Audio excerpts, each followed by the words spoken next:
नमस्ते, आपके साथ मैं हूं जयप्रकाश शर्मा। 10 बज चुके हैं और 10 बजने के साथ ही हम एक नए मुद्दे पर चर्चा करने के लिए हाजिर हो चुके हैं। हम बात करेंगे आज 2024 पर नजर, बीजेपी ने कसी कमर। यूपी निकाय चुनाव और 2024 लोकसभा चुनाव से पहले उत्तर प्रदेश के मंत्रियों को जिले की जिम्मेदारी मिली है। योगी सरकार ने जिलों में मंत्री को जिला प्रभार की जिम्मेदारी सौंपी है। मंत्रियों का जिला प्रभार सूची जारी किया गया और एक एक मंत्री को दो दो जिलों की जिम्मेदारी सौंपी गई है। 48 मंत्रियों को यूपी के 75 जिलों की जिम्मेदारी सौंपी गई है। कैबिनेट और स्वतंत्र प्रभार मंत्रियों को दो दो जिलों की जिम्मेदारी दी गई है।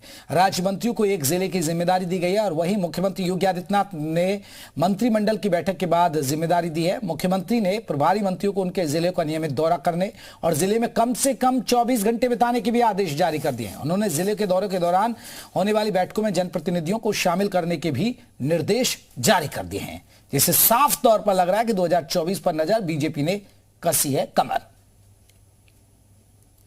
मंत्री नहीं बल्कि अधिकारियों के साथ भी एक बैठक की, एक एक चीज पर प्लानिंग कर रहे हैं सीएम योगी, और माना जा रहा है कि यह मिशन 2024 की तैयारी है।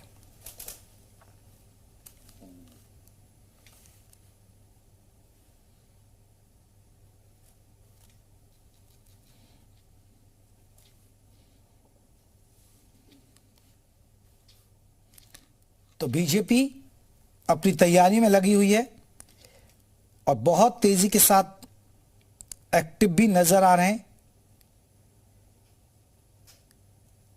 सीएम योगी, और मंत्रियों को भी एक्टिव करने में जुट गए हैं।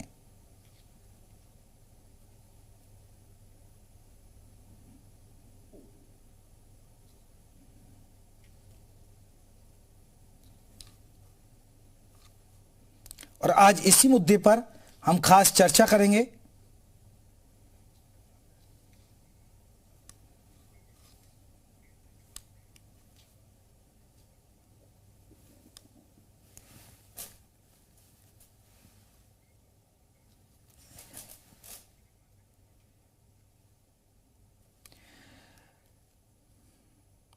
तो इसी पर हम चर्चा करेंगे। हमारे साथ कई खास मेहमान जुड़ गए। अपने मेहमानों का मैं परिचय करा दूं, आपको बता दें हमारे साथ कीर्तिनिधि पांडे जी रहेंगे समाजवादी पार्टी की तरफ से, दीपक सोनकर जी हैं बीजेपी की तरफ से, और रुद्र दुबे जी हमारे साथ राजनीतिक विश्लेषक।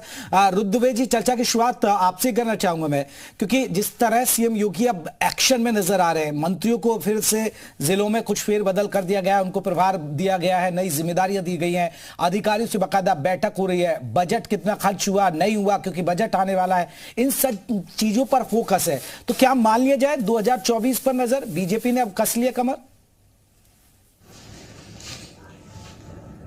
जयप्रकाश जी, देखिए, भारतीय जनता पार्टी लोकसभा चुनाव के लिए सबसे पहले से तैयारियों शुरू कर देने वाली पार्टी में से एक है।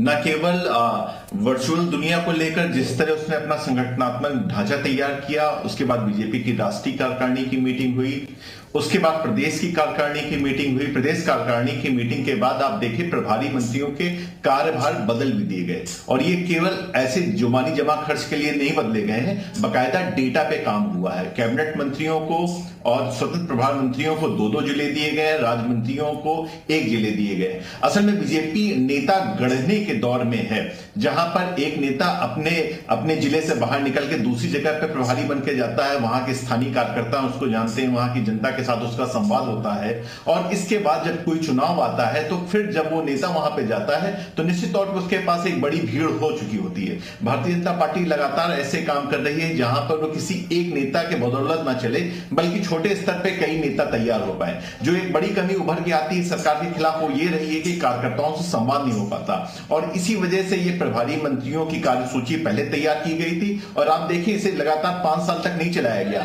इसकी भी समीक्षा की गई, कार्यकर्ताओं से संवाद की समीक्षा की गई, जो प्रधानमंत्री और मुख्यमंत्री के काम हो रहे हैं उनको उनसे जुड़े गए हुए प्रभावों को जाना गया, और जब संतुष्टि नहीं पाई गई तो उसको भी बदल दिया गया। तो निश्चित तौर पर तैयारियों के मामले में देखें तो लोकसभा चुनाव और निकाय चुनाव की तैयारियों में भारतीय जनता पार्टी अभी काफी बढ़त लेती हुई दिखाई पड़ रही है। ठीक है, मैं लौटूंगा। दीपक सोनकर जी, कैसी तैयारी है? क्या मान लिया जाए ये मिशन 80 की तैयारी है, क्योंकि 2024 का प्लान है और 80 सीटों पर आपका जीतने का लक्ष्य है? लग रहा है जीत पाएंगे 80 सीटें सर, और आधार क्या होने वाला है? देखिए जयप्रकाश जी, निश्चित तौर पर जिस तरीके से आप जिस विषय पर आज चर्चा कर रहे हैं, जिस तरीके से उत्तर प्रदेश की जन कार्यकारिणी योजना है नीचे तक पहुंचने का काम कर रही हैं। ऐसे कैबिनेट के विस्तार माने कैबिनेट की मंत्रियों को जिम्मेदारी दे करके जिले में जाकर के उनकी जांच करें, उनकी प्रक्रियाओं पर ध्यान दें और जनता की उन समस्याओं और उनकी योजनाओं को पूरी तरीके से उन पर पहुंचाएं। और रही बात जिस तरीके से 2024 की, देखिए भारतीय जनता पार्टी का संगठन और भारतीय जनता पार्टी का कार्यकर्ता 365 दिन और 12 महीने जनता के बीच में रहता है, जनता की समस्याओं के साथ रहता है और जनता के लिए लाभकारी योजनाएं कैसे उस तक पहुंचे उसके लिए काम करता है।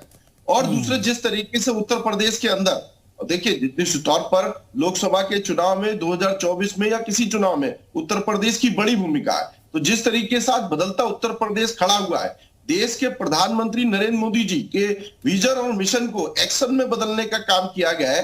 जो उत्तर प्रदेश, जो गरीबी वाला उत्तर प्रदेश कहा जाता था, जो दंगों वाला उत्तर प्रदेश कहा जाता था, आज उसको दंगा मुक्त प्रदेश और उद्योग युक्त प्रदेश बनाने का काम किया गया है। और निश्चित तौर पर जिस तरीके से उत्तर प्रदेश की जनता का भरोसा और देश की जनता का भरोसा देश के प्रधानमंत्री नरेंद्र मोदी जी के ऊपर है और उत्तर प्रदेश के मुख्यमंत्री योगी आदित्यनाथ जी पर है। ठीक है, दीपक जी मैं लौटूंगा, कीर्ति निधि जी से भी पूछ लेते हैं। कीर्ति निधि जी, बीजेपी तो अपनी तैयारी बता रही है, सर आप तैयार हैं इनकी चुनौती स्वीकार करने के लिए? देखिए, समाजवादी पार्टी लोकसभा चुनाव हो, नगर निगम का चुनाव हो और एमएलसी का चुनाव हो, अकेली समाजवादी पार्टी है जो भारतीय जनता पार्टी के चुनौती को स्वीकार करती है उत्तर प्रदेश के अंदर। और चुनाव उस जनता के बल पे करती है जो बेरोजगारी से जूझ रहा है, जो महंगाई से जूझ रहा है, जो किसान अपनी समस्याओं से जूझ रहा है, जो व्यापारी अपनी दुकानें बंद करके जीएसटी की छापेमारी में फरार हो जाते थे, उनकी समस्याओं को लेकर के, उन समस्याओं के साथ हम खड़े हैं। और जिस तरीके से लगातार, एक बात तो तय कि भारतीय जनता पार्टी एक सोची समझी साजिश के तहत जिस तरीके से सभी सरकारी संस्थाओं के निजीकरण की तरफ फोकस है उसका, और निजीकरण होने के बाद एक बात तो स्पष्ट है कि जो दलित पिछड़ों का आरक्षण है वो पूरी तरह समाप्त हो जाएगा, क्योंकि निजी संस्थाओं में आरक्षण नहीं मिलता। और यह मुद्दा समाजवादी पार्टी जनता के बीच में लेके जा रही है, जनता के बीच में जाएगी। जाति जनगणना हमारा एक मुद्दा है, जाति जनगणना कराने के लिए हमारा भारतीय जनता पार्टी पे दबाव रहेगा।